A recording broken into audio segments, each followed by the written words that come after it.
Hey there guys, and welcome to another video about Satisfactory. Yet again, we're going to be watching a video that Coffee Stain Studios, the developers Satisfactory, have published, but we're going to kind of analyze it. I'm not just going to sit here and watch it, because that would be kind of pointless. We're going to kind of analyze it and see what we can pick up from this, and there's a little bit more info about the alpha here too. But this is the first actual gameplay video that's been released. I just wanted to, start on full screen here to, show that this is Coffee Stain. I will link their channel in the description and all that. All the credit for this video goes to them. I'm not claiming any of the content within this video that we're watching. Yeah, so go check them out. Obviously, if you haven't signed up for the alpha, definitely do so. So we're going to hop right into the video here and start watching it.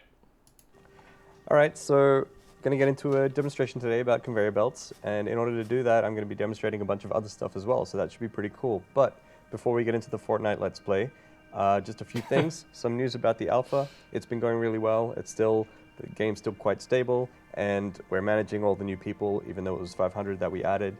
So what we're going to try and do now is try and keep a routine going where every Monday or so we're going to send out 200 keys. And so that's the goal, at least 200 keys, and hopefully we can add more depending on the situation. So I'm going to be sending out more surveys today and tomorrow and throughout the week. So if you haven't done a survey yet, make sure you sign up at the satisfactorygame.com newsletter. You'll get a survey at some point, fill that in, and you're in the running for an alpha key. If you've ever submitted a survey before, you're done. You don't need to do it anymore.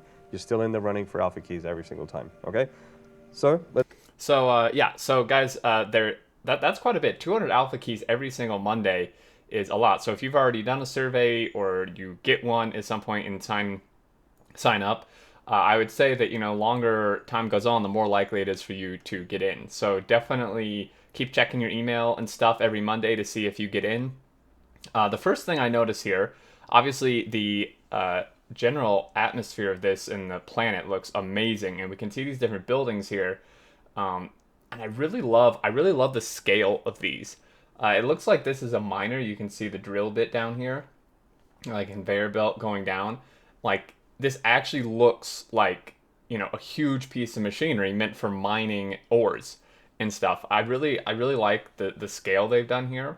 And then also we'll notice that there's a health bar. We have some hot bar keys here, but then we have yet another thing over here on the right, which looks like potentially even more things you can access. This looks like some sort of building or tearing down a building here. A flashlight.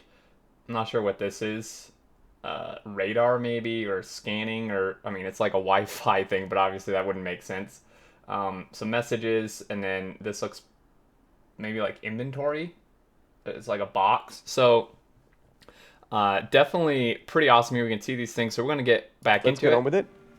Conveyor belts, let's do the thing. I've created a little scenario here of some buildings that I've just kind of put down for myself. And what we're going to try and do is, the goal for this scenario is to create reinforced iron plates. And these are available in the assembly here. And so what we need for reinforced iron plates are plates and screws, iron plates and screws. So that's... And you can see as he walks by this, that it looks like a lot of the stuff in the world is harvestable. So the bushes and stuff you can grab. You can see as he walked by, it gave an option to harvest that. And such, I would imagine maybe rocks are, I'm not sure, or maybe there's specified ore patches or something. I think, well, I think it's specified ones because there's a miner right here, which when we get closer, you'll see it's like on some special stuff. That's what we need to make. And so before we can make anything, we need resources. And this is a miner sitting on top of some iron ore. And if we open that up, it's not doing anything because it has no power, of course. So let's make some power. So actually, if we back up here, of course. So look at these items, all these items here. There's I think this is his inventory because obviously this stuff isn't in the miner. So we have screws, which you already went over. This looks like iron plate, some sort of like cabling. Copper cable, I think. More iron plate, some iron or steel rods. Not entirely sure what this is.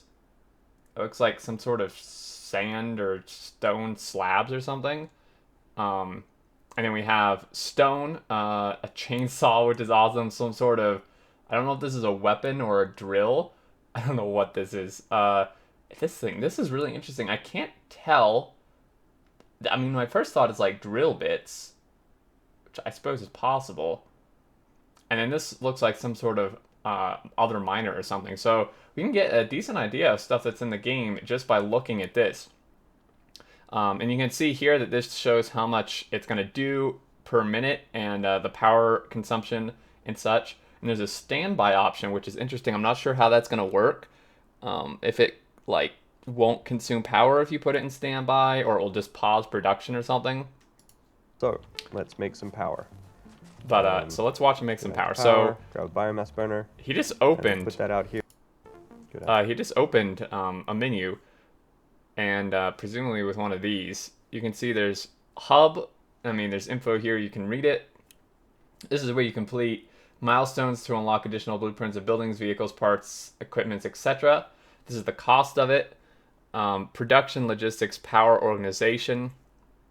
I'm not sure what some of this stuff is either, but power. If we go to power, there's so your first thing looks like a biomass burner. Biomass obviously being like, biomass, like wood or whatever you put in there. Power poles and power lines. So unlike Factorio, it seems like you actually run your power lines separate from, like the power poles don't automatically come with power lines, which is pretty interesting. Grab a biomass burner, and we'll put that out here like this. Okay, cool. We have it. Interesting. Okay, so this is the first time we've actually seen. I'm not gonna pause this much like through the whole video. I know it can be annoying, but this first part is really, really informative, because this is the first time I think we've ever seen a building actually being built in the game. And unlike, say, Factorio, where you actually craft it in your inventory and then place it, it looks as if as long as you have the materials and you have out whatever device he was holding, and like you could see it was hovering, it was kind of like a blueprint. If you have the materials and you place it, it looks like it'll just build itself within a few seconds, which I think is really interesting. I really like that, because I think like the whole manual crafting thing gets kind of annoying. And I don't know if later down the road there's going to be like things that require buildings in their recipe, in which case I'm not sure how that would work, because I don't know if you can have buildings manufacture buildings or not, or maybe everything will just take separate materials. It's not like Factorio where there's science that takes like actual machines in the recipe, but I'm not sure. So this is really, really interesting. So we're gonna hop back in. We have a look in here. It has no fuel, so of course we need some fuel. So I'm gonna run around and just pick up some leaves. Yep, you can harvest all that. The only way to, the only thing you can put into a biomass burner, but it is what. What the hell is that? But it is what I'm gonna be putting in there for now, and that's probably what you're gonna be doing in the beginning of the game, just grabbing leaves and then putting them into the biomass burner. So let's put some in here. I've used cheats to make my fuel last for, like ever. So here we go. Let's plug and you can see there's like a green light on here. Oh, okay, so he's taking that cable stuff to run these power lines. So if we plug the power line into the miner, then we can see the light has gone green and the animations have started, and it's going to start digging out some iron ore. So before the iron ore comes out, let's grab the conveyor belt. Down the bottom I've got a hot bar, and I've got conveyor belts on 3, so I just press 3. I grab that there and I place it in here, and we get a conveyor belt, and all the iron ore is just spilling out. How exciting. Oh my god, dude, that's so cool. So I love the fact that you can use that tool to basically just drag a whole section of conveyor belt, and it will just build it. Instead of having to place them one by one or whatever, you can just select one thing you want to, its origin place and then its destination, and it will just build the whole section. That is super nice. And then you could, same with the electric lines. You saw he just like highlighted the power thing and then highlighted the miner, and it just connected the power, which is really cool. And I don't know if we'll get a closer look, but just by looking briefly at the miner, the animations in the game look absolutely outstanding. Okay, cool. So now this is a smelter, and in the smelter we need to smelt ore into ingots, and we have to choose a recipe, because not always smelters can do more than just iron ingots. They can only just do that here in this example. So I'm just going to click that recipe, and it shows that it needs iron ore. It'll turn it into iron ingots, but nothing's happening. In fact, it's not even taking anything in. Why? Oh, because of power. Fancy that. It needs power. Oh, didn't see that coming. Alright, so let's hook it up to the biomass burner. Well, I can't seem to make a power line. That's because buildings only have one attachment point. So we have to get rid of that. And see, now I can connect again. But you can see that there's like this big power pole hologram here. If I look at the ground, it's there as well. And what that'll do is it'll build a power pole and connect it with the power line. And that's really cool. Power poles is they have up to 4 connections. This one does. And so from here I can just build power lines out to the miner and then another one out to the smelter. And now the smelter is working. One thing to consider though is that there's only one more output on this power pole. So what I like to do is I like to just build out another power pole. So now that one's full, but we have 3 more there. So we might as well just hook everything up, I guess, for now that we've talked about power poles. I'll have to drag one more out here, put one on that one, and I have a building over here as well. Okay. So we should be good for power for this demonstration now. So the smelter has been creating iron ingots. We just need to get them out into something else. These 2 buildings here are constructors. So I'm going to plug it into Okay, so basically like assemblers, it seems. We'll see our iron ingots come through. Oh, that is so cool to watch from this perspective. Okay. From so in this construction, we need to see what we want to make. So now I remember that the reinforced iron plates needed screws and iron plates. Screws require iron ingots, you can see down here. Iron rods require iron ingots, and screws require the iron rods. So the screws are like a 2-step process, right? So what we can do is we can start trying to make screws. So we'll need iron rods first in this one. And then here's another constructor here that I've set up, and I'll plug this into there, and then we'll set this one it even does like the curves to the belt. That's so cool. Into screws. Okay, so here come the rods, and you can just pick things up from here as well if you want. Oh, that's really nice. It's gonna go in here, and cool. So now we're producing screws. And the last step for the screws is to put them into the assembler. The assembler has 2 inputs. You can see that there. So we're going to grab a conveyor belt from here, put it into here, and then we'll have screws go through. Great. So one thing I forgot to do earlier is set the recipe for the assembler, which is for the reinforced iron plate. So I'm going to click on it this time, and what this will mean is that when the screws get here, they'll be accepted as a resource. So we'll see it like this, and here they come. Very cool. All right, so now we need to get iron plates into the assembler. So we need another constructor to do that, and they require iron ingots. And you know, if we had a different resource node here, we could build 2 miners, 2 smelters, and just do it like that. Or we can just do, let's see, where is it? We can just split the conveyor belt. So we've got ingots here. We just do a split here. Okay, that is awesome. So I was wondering if there's going to be any sort of splitters or anything in there. We just confirmed there are. So there's going to be splitters, just, I assume, work pretty much like Factorio. It's just going to split it 50-50, 2 directions. I couldn't see if it had a 3rd output direction. If it does, that's super cool. That's really awesome. And it's interesting. It seems like all this is done via belt. There's no inserters or anything. So basically, it'd be as if loaders or something were like comparatively to Factorio using loaders. Because we're just sending belts into machines rather than belts like in front of the machine and then inserters, which like I'm not saying one way is better than the other. It's just interesting to draw these comparisons on how the game's going to play. Then I can just snap that on here. And just the thing I forgot to mention there, you can build the splitter anywhere you want and then like attach to it later. But if you look directly at a conveyor belt, it snaps, as you can see there. And then it just builds on top. So, and it looks like there is actually 3 output directions. I believe I saw the arrow. So it has 1 input, and then it can actually output straight and left and right, which is really, really nice. Cool. We've got ingots going out 2 different ways. Fantastic. We haven't set this one up to make plates yet, so I'll click on that. And now it's accepting the ingots and creating iron plates. Okay, now we have to get this to there. Oh, so we just pinged something. I'm not sure so how. We can't really go through the other belts. We can go around, I guess.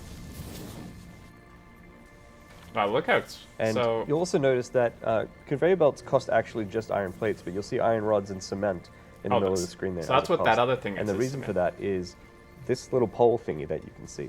That's the reason, because you have to pay for that as well. Conveyor belts must be connected to either buildings or conveyor poles. So if I make that, it creates the pole and the conveyor belt in the same way that the power line and the power pole and the power lines worked before. But of course, I can just build a pole myself if I like. And the cool thing about poles is they can be different heights. So I'll make one that high. So cool. And when I go to connect the conveyor belt to it, the cost will update. So it just shows that you only need plates. The The thing about elevation. conveyor belts is they cost more however far you want to build them. So you can see the number updating as I move closer and further away. And they also have a max length. So we can see over there, but we can't build there. It's too long. You have to do it in multiple steps. So I'm going to build another. Being able to go up in elevation is just so cool. Like that. I love it. And now all of our iron plates are gonna slowly make their way to the assembler. And by the way, we all know that people move quicker on conveyor belts than metal does, okay? This is something we can all agree on. All right, so if the plates are there, they almost are, then we will have a reinforced iron plate being So it looks like created. that assembler has a really large internal buffer. 1, 2, 3, that's all we need. 3, okay. Now we're producing an iron plate. So, we got to be proud of our work here today. So let's build a conveyor belt over to this storage container, which I have. Oh, so this is strategically just set up storage. before, so that Interesting. our reinforced iron plate has a home to live in. So this will be my storage container, all for reinforced iron plates. As I go and explore, this is going to slowly fill up with reinforced iron plates. People out there who are used to factory games can already see massive issues with inefficiency, but you can solve that yourself. Now, currently, yes, because the ratio probably isn't right for how long it takes the iron plate to be made to and then the reinforced one takes 3 iron plate, so you'd probably want at least 3 things making the normal plate. all of our rods, screws, and plates are being turned into reinforced iron plates, but maybe we don't want all of them to go to that. Maybe we want to store some of them so that we can use it. Look at those later. animations. We can take it out of storage and build some conveyor belts or something. We may not want all of them to be converted. So if that's the case, let's build a couple more storage containers. Oh, there's a conveyor merger. Here. Nice. Storage container.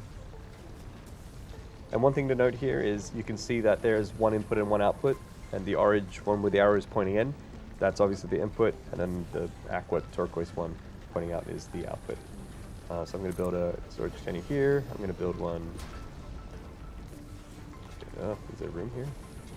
It's getting a little tight though. Let's build one somewhere else. Build this one here. This is beautiful, by the way, and we can also build on top. Oh, you so can let's do that. stack them. That's so cool. So now we have the storage containers for what I want to store.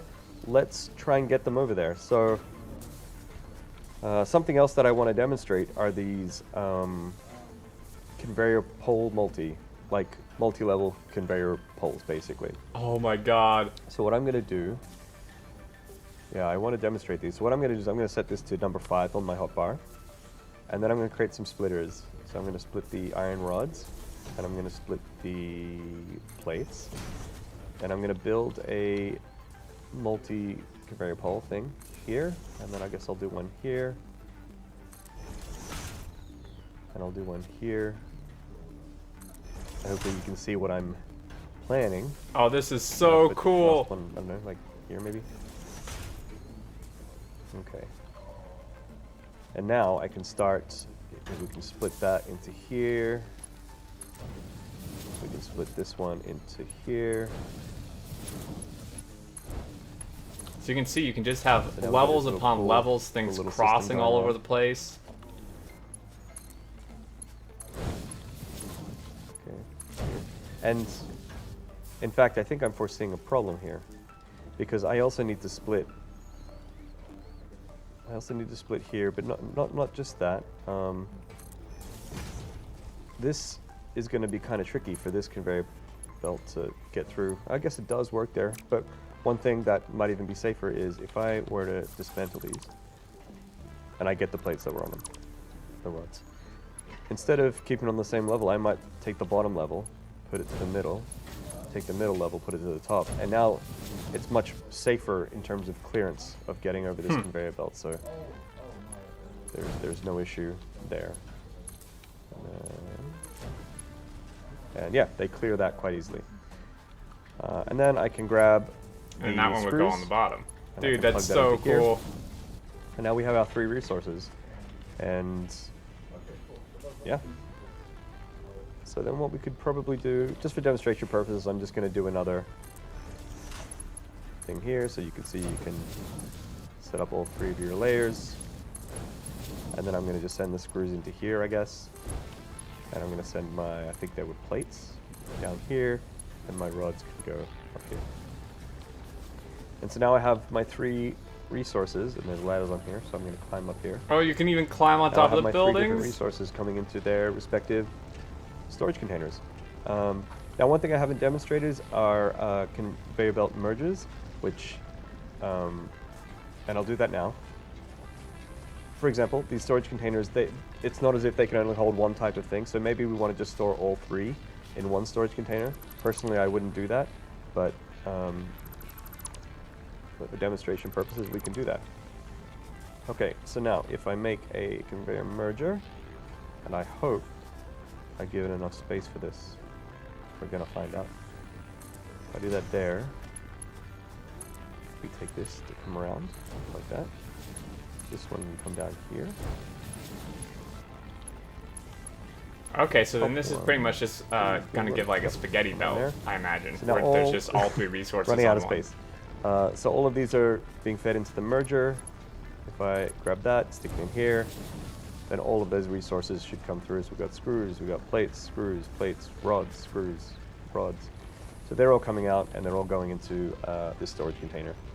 And like I said, I personally wouldn't do that. I'd prefer to have dedicated storage containers because essentially this is going to fill up quicker now with various things when you could just store more across different storage containers. Yeah, so that's the merger. Those are the multi-level poles, gray poles. I think that's everything covered. So now let's see how many reinforced iron plates we got to. We have 13. This is very slow. I'm sure other people out there could make this work much quicker. Let's see, anything else? I think that's it. Okay, well, I hope that this was interesting. I'll jump up here. I hope that this clears up how the conveyor belts may work in Satisfactory, selecting recipes and buildings, distributing power. I think we covered a lot of cool things, and I hope you really enjoyed that. So the obligatory stuff at the end of a YouTube video, follow us on all the social media things, smash the like button, the bell to subscribe, all that stuff, retweet, join Discord, all the good stuff. It gives me... So, wow. So cool. Like, you can really tell just the ability to have verticality is going to be so huge. You can fit so much more, like, within a space by just being able to have verticality. Like, you know, we can run 3 belts in the same plane, whereas if you couldn't do that, you'd have to take, 3 belt spaces to do so. And, you can see how much was fit even in just this tiny area. And this is not the whole map. I mean, based on the size they've mentioned, this is just like a little crater in the map. This is so cool, guys. I'm so excited. Oh my gosh. This is just, I'm probably going to have to rewatch it again to like notice more stuff. And you definitely could do so too. Like I said, I'll link their channel in the description. We can go check it out. And also at the start, you notice that little like lizard thingy he ran into, or that bird. I'm not sure what it was. I really love just the atmosphere of the game. Like all these different kinds of plants, the like varying heights, obviously, which, it's a 3D game. That's what you get. Then just like the wildlife, where like not all of it's dangerous, there's just like little things like that wandering around and stuff. It just adds so much to the game. I really, really like it. Anyway, guys, that's going to do it. I hope you enjoyed. Go check out the video if you just want to watch it yourself, but hopefully this kind of gave you an idea where you're able to analyze some stuff. I'm sure there's even stuff I missed watching it, but I didn't want to make it too long. Anyway, leave your thoughts below. Let me know how excited you are. If you caught anything that I missed, that'll be really interesting. But until next time, I look forward to seeing you all, and do take care.